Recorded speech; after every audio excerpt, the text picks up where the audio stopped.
Akbar, Allahu Akbar, Allahu Akbar, Allahu Akbar, Allahu Akbar, Allahu Akbar. الحمدللہ رب العالمین والصلاة والسلام علی رسولہ الکریم وعلی آلہ واصحابہ اجمعین. اعوذ باللہ من الشیطان الرجیم. بسم اللہ الرحمن الرحیم.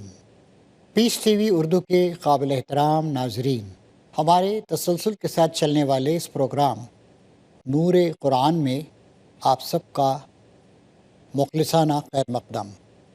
آج ہم سورہ الحجر کا مطالعہ شروع کریں گے. سورہ الحجر قرآن مجید کی 15ویں صورت ہے. اس میں 6 رکوع اور 99 آیات ہیں. یہ بھی مکے کے قیام کے آخری دور میں نازل ہوئی تھی. اس کے مرکزی مضامین 2 ہیں. ایک، تنبیہ ان لوگوں کو جو نبی کریم صلی اللہ علیہ وسلم کی دعوت کا انکار کر رہے تھے اور مذاق اڑا رہے تھے. اور 2، تسلی اور ہمت افزائی سیدنا محمد صلی اللہ علیہ وسلم کی، جو پچھلے 10-12 سال سے مسلسل مخالفتوں کے شدید طوفان میں گھرے ہوئے تھے. اور ساتھ ساتھ اس میں تسلی دینے اور تنبیہ کرنے کے ساتھ ساتھ لوگوں کو سمجھانے کی بھی کوشش کی گئی ہے، اور توحید کے دلائل کو بھی اختصار کے ساتھ پیش کیا گیا ہے. اسی طریقے سے قصہ آدم و ابلیس کو بیان کر کے بھی نصیحت کی گئی. آئیے اب ہم اس کا مطالعہ شروع کرتے ہیں. الف لام را، یہ آیات ہیں کتاب الہی اور قرآن مبین کی. بعید نہیں کہ وہ وقت آ جائے جب وہی لوگ جنہوں نے آج دعوت اسلام کو قبول کرنے سے انکار کر دیا ہے، پچھتا پچھتا کر کہیں گے کہ کاش ہم نے سر تسلیم خم کر دیا ہوتا. چھوڑو انہیں، کھائیں پئیں مزے کریں، اور بھلاوے میں ڈالے رکھے ان کو جھوٹی امید عنقریب انہیں معلوم ہو جائے گا. ہم نے اس سے پہلے جس بستی کو بھی ہلاک کیا ہے اس کے لیے خاص مہلت عمل لکھی جا چکی تھی. کوئی قوم نہ اپنے وقت مقرر سے پہلے ہلاک ہو سکتی ہے نہ اس کے بعد چھوٹ سکتی. دنیا میں قوموں کے عروج و زوال کا ایک طریقہ ہے، ایک الہی اصول. بار بار ایسا ہوا ہے.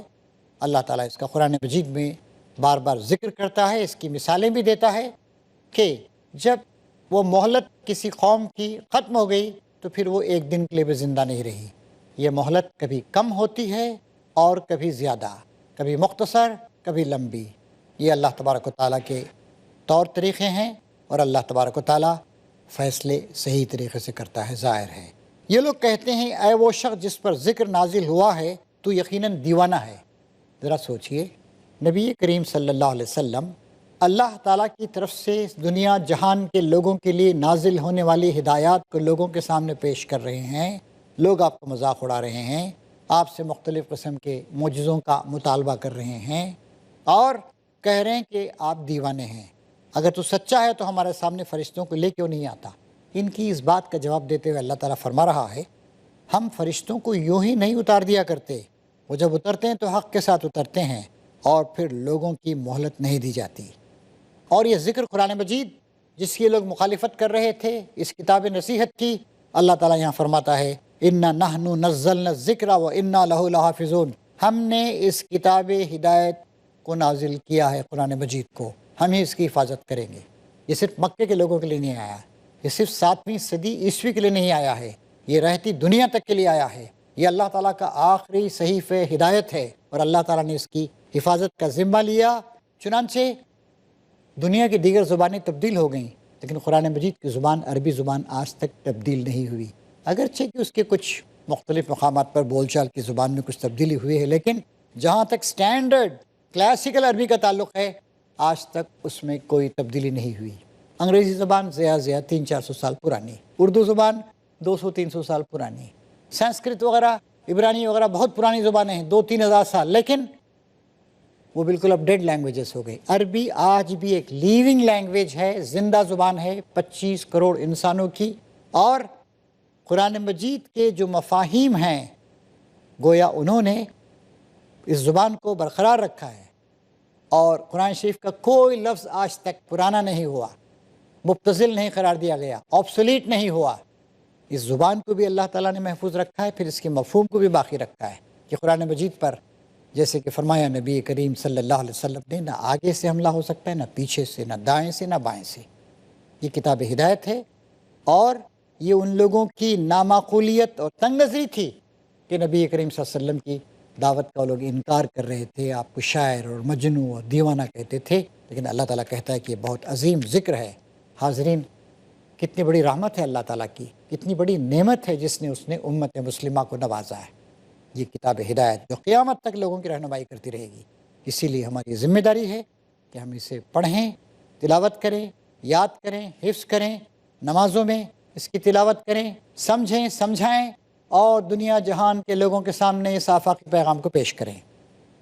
مزید ارشاد فرمایا جا رہا ہے، اے محمد، ان پر اللہ تعالیٰ کی رحمت و سلامتی ہو صلی اللہ علیہ وسلم، ہم تم سے پہلے بہت سی گزری ہوئی قوموں میں رسول بھیج چکے ہیں، کبھی ایسا نہیں ہوا کہ ان کے پاس کوئی رسول آیا ہو اور انہوں نے اس کا مذاق نہ اڑایا ہو۔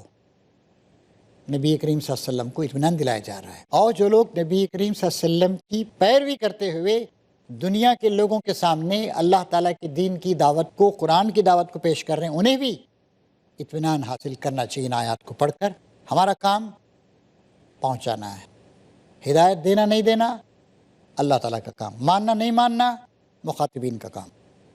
مجرمین کے دلوں میں تو ہم اس ذکر کو اسی طرح سلاخ کے مانند گزارتے ہیں جیسے سلاخ کسی کے دل میں چبو دی جائے۔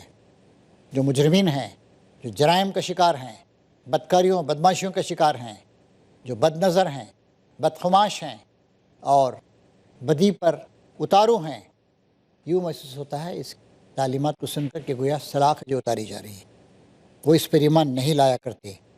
قدیم سے اس خماش کے لوگوں کا یہی طریقہ رہا ہے، اگر ہم ان پر آسمان کا کوئی دروازہ کھول دیتے اور وہ دن دہاڑے اس میں چڑھتے، تب بھی وہ یہی کہتے کہ ہماری آنکھوں کو دھوکہ ہو رہا ہے، بلکہ ہم پر جادو کر دیا گیا ہے۔ ایسی کٹھجتی، ایسا آنکھوں پہ پٹی باندھ لینا، ایسا انکار کے رویے پہ جم جانا، کتنا خطرناک، کتنا شرمناک۔ یہ ہماری کار فرمائی ہے کہ آسمان میں ہم نے بہت سے مضبوط قلعے بنائے۔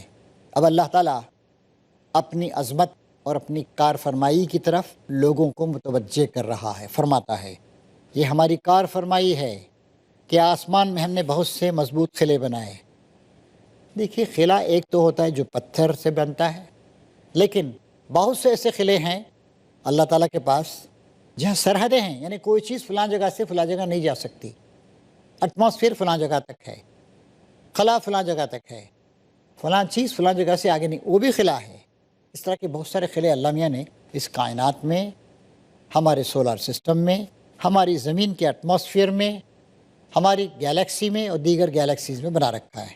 ان کو دیکھنے والوں کے لیے مزین کیا، اور جیسے آسمان دنیا ہے اس کو مزین کیا۔ اللہ تعالیٰ نے ایسے ہی ڈھنڈار طریقے سے نہیں بنا دیا، بدصورت طریقے سے نہیں بنایا۔ چنانچہ دیکھیے، آپ رنگوں کے تبدیل ہونا، ہواؤں کا گرم اور سرد ہونا، ہواؤں کا تیز اور آہستہ چلنا، ندیوں کی روانی، مختلف طرح کے طیور اور ان کی خوشلہانی، مختلف طرح کے پھول، پتیاں، درخت، اور دن اور رات کے اجالے اور اندھیرے میں فرق ہونا، اور اسی طریقے سے اللہ تعالیٰ نے زمین کے اوپر جو آسمان ہے اس کو ستاروں سے سجایا ہے، ان کو دیکھنے والوں کے لیے مزین کیا، اور ہر شیطان مردود سے ان کو محفوظ کر دیا۔ کوئی شیطان ان میں راہ نہیں پا سکتا، الا یہ کہ کچھ سنگن لے لے۔ شیاطین، جنات، مختلف طرح کی اس طرح کی خراب قوتیں ہیں جو سنگن لینے کی کوشش کرتی ہیں، اور جب وہ سنگن لینے کی کوشش کرتا ہے تو ایک شعلہ روشن اس کا پیچھا کرتا ہے، شہاب ثاقب، میٹیئرس۔ چنانچہ ایک ایک رات میں لاکھوں شہاب ثاقب ہیں جو آسمان سے زمین کی طرف آتے ہیں، یا دیگر سیاروں میں جن کی بارش ہوتی رہتی ہے۔ انسائکلوپیڈیا بریٹانیکا وغیرہ پڑھنے سے معلوم ہوتا ہے کہ ایسی راتیں بھی گزری ہیں جب کئی لاکھ، 2 لاکھ شہاب ثاقب گرتے ہوئے دیکھے گئے۔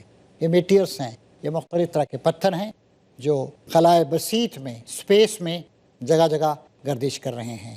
ان میں سے کوئی زمین کے کبھی کبھی قریب بھی آ جاتا ہے، اور اللہ تعالیٰ نے زمین کے اطراف جو ہوا کا غلاف کئی 100 میل تک جو پھیلا ہوا ہے ایٹماسفیئر، اس کو ایسے رکھا ہے کہ کوئی شہاب ثاقب اگر زمین پہ آتا ہے تو وہ اس کی تہوں سے ٹکرا کر جل اٹھتا ہے، پھر چکنا چور ہوتا ہے، کبھی کبھی کوئی چھوٹا موٹا ٹکڑا شہاب کا گر بھی جاتا ہے۔ ہم نے زمین کو پھیلایا، اس میں پہاڑ جمائے، اس میں ہر نوع کی نباتات ٹھیک ٹھیک نپی تلی مقدار کے ساتھ اگائی۔ زمین پھیلی ہوئی، گول ہے لیکن پھیلی ہوئی، اس میں پہاڑ جمائے۔ پہاڑوں سے مختلف فائدے ہیں۔ پہاڑ ہوا کے رخ کو کنٹرول کرتے ہیں، پہاڑ بادلوں کو روکتے ہیں، جیسے ہمالیہ ہے ہندوستان کے شمال میں۔ ہندوستان کی آبادی 125 کروڑ کے قریب، پاکستان کی تقریباً 18 کروڑ، بنگلہ دیش کی 16 کروڑ، 155 کروڑ کے قریب آبادی یہاں بس تھی۔ اگر ہمالیہ نہیں ہوتا تو یہ باراور ہوائیں پانی سے اور آبخرا سے لدی ہوئی یہاں چلی جاتی۔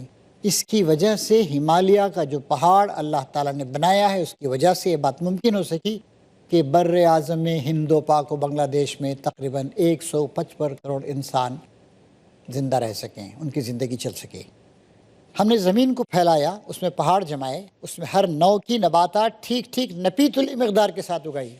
جنگلی چیزیں کتنی ہونی چاہیے، عوام کے فائدے کی چیزیں کتنی ہونی چاہیے، پھل کتنے ہونے چاہیے، کہاں کیسا موسم ہونا چاہیے، یہ سب کچھ اللہ تعالیٰ نے کیا۔ اور نپی تلی مقدار، ایک ہی چیز اگر زیادہ ہو جائے، ایک ہی ٹائپ کے پودے دوسرے پودوں کو کھا لیں گے، ختم کر دیں گے۔ ایک سسٹمیٹک انداز سے، متناسب بیلنس انداز سے اللہ تعالیٰ نے مختلف طرح کی نباتات کو اگایا ہے، اور اس میں معیشت کے اسباب فراہم کیے، انسان کی زندگی کو چلانے کے اسباب، تمہارے لیے بھی اور ان بہت سی مخلوقات کے لیے بھی جن کے رازق تم نہیں ہو۔ انسان اور انسان کے کام آنے والے مویشی اور مختلف طرح کے اور مخلوقات، ہمیں نہیں معلوم کیوں بنائے گئے ہیں وہ۔ سانپ بچھو ہیں، گرگٹ ہیں، چھپکلیاں ہیں، درندے ہیں، پرندے ہیں، مختلف طرح کے جراثیم ہیں، مختلف طرح کے کیڑے ہیں، حشرات، لاکھوں کی تعداد میں، ملینس آف اسپیشیز ہیں ان کی۔ اللہ تعالیٰ نے ان سب کو پیدا کیا، اور اللہ تعالیٰ فرماتا ہے کہ ان سب چیزوں کو پیدا کیا ہے اور معیشت کے اسباب فراہم کیے تمہارے لیے بھی اور ان بہت سی مخلوقات کے لیے بھی جن کے رازق تم نہیں ہو۔ خدا نے ان کے رزق کا انتظام کیا ہے۔ کوئی چیز ایسی نہیں جس کے خزانے ہمارے پاس نہ ہوں۔ جس چیز کو بھی ہم نازل کرتے ہیں ایک مقدار مقرر میں نازل کرتے ہیں۔ چیزیں اللہ تعالیٰ کے پاس بہت زیادہ ہیں، لیکن ایک خاص مقدار میں اللہ تعالیٰ ان کو نازل کرتا ہے۔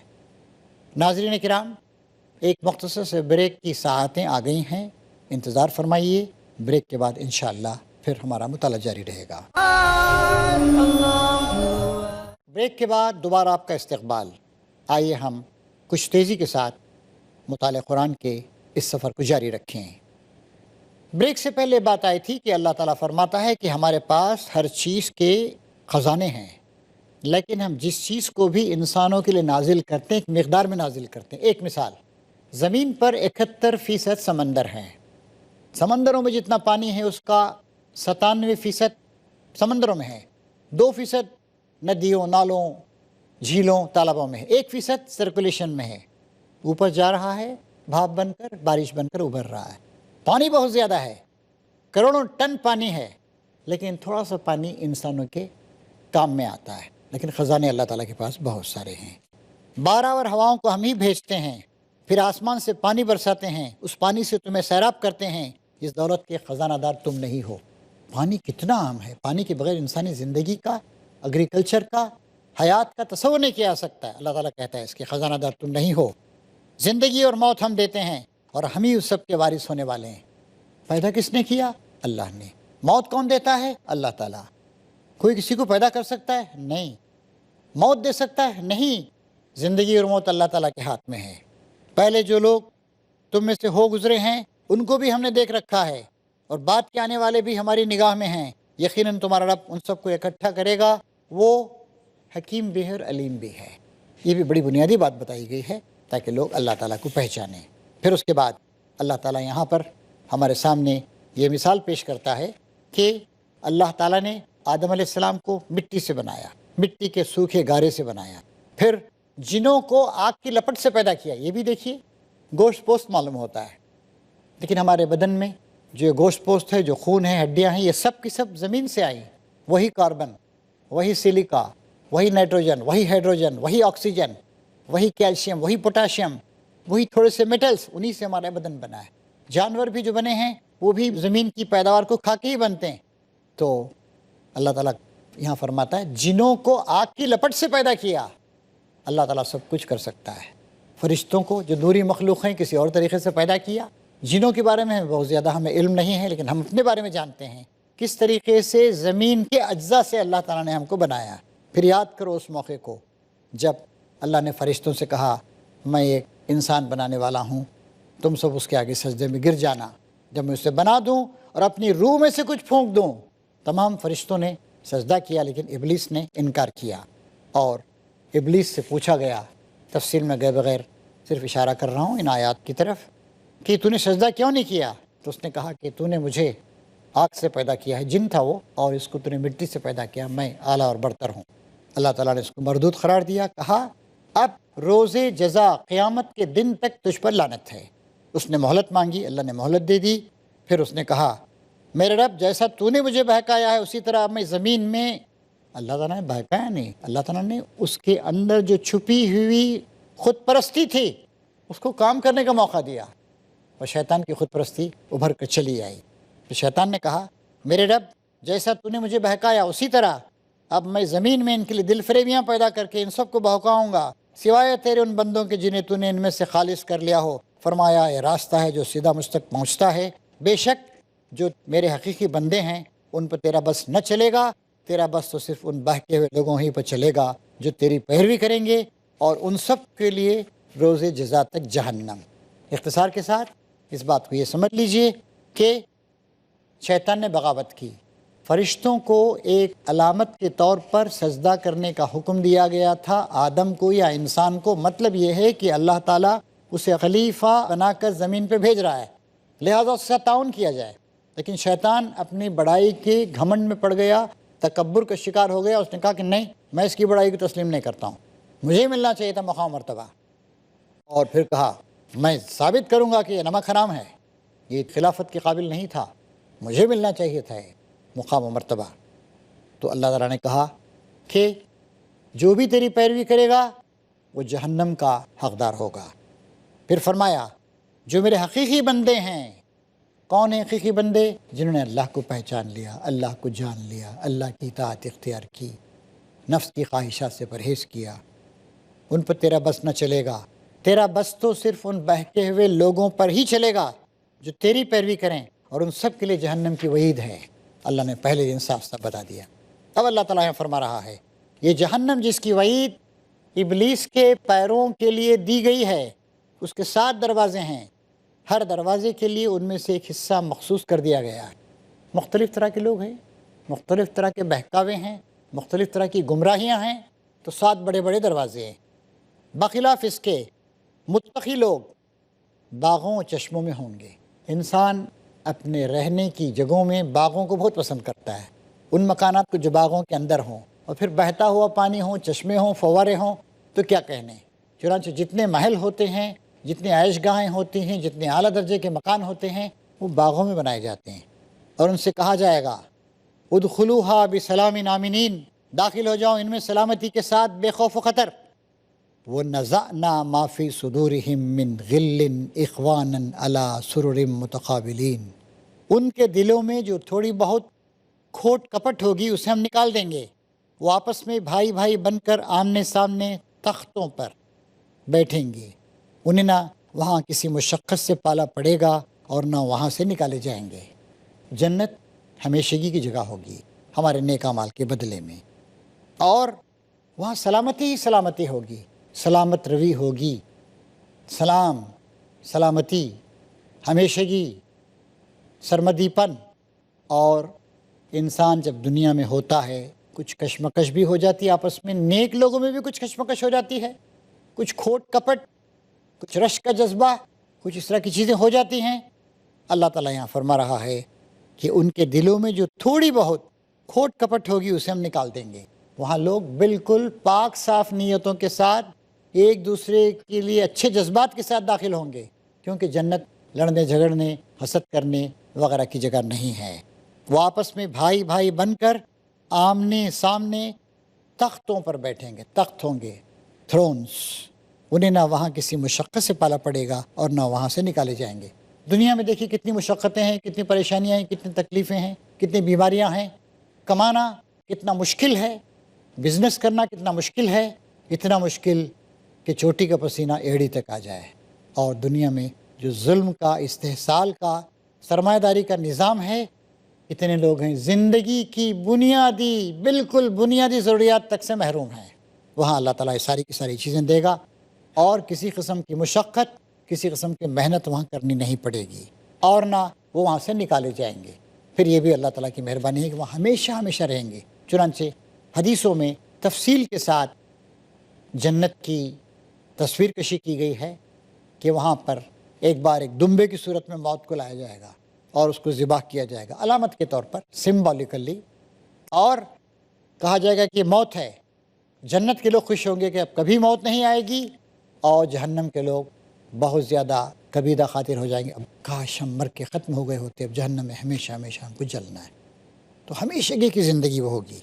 اس کے بعد ارشاد فرمایا جا رہا ہے، اے نبی میرے بندوں کو خبر دے دو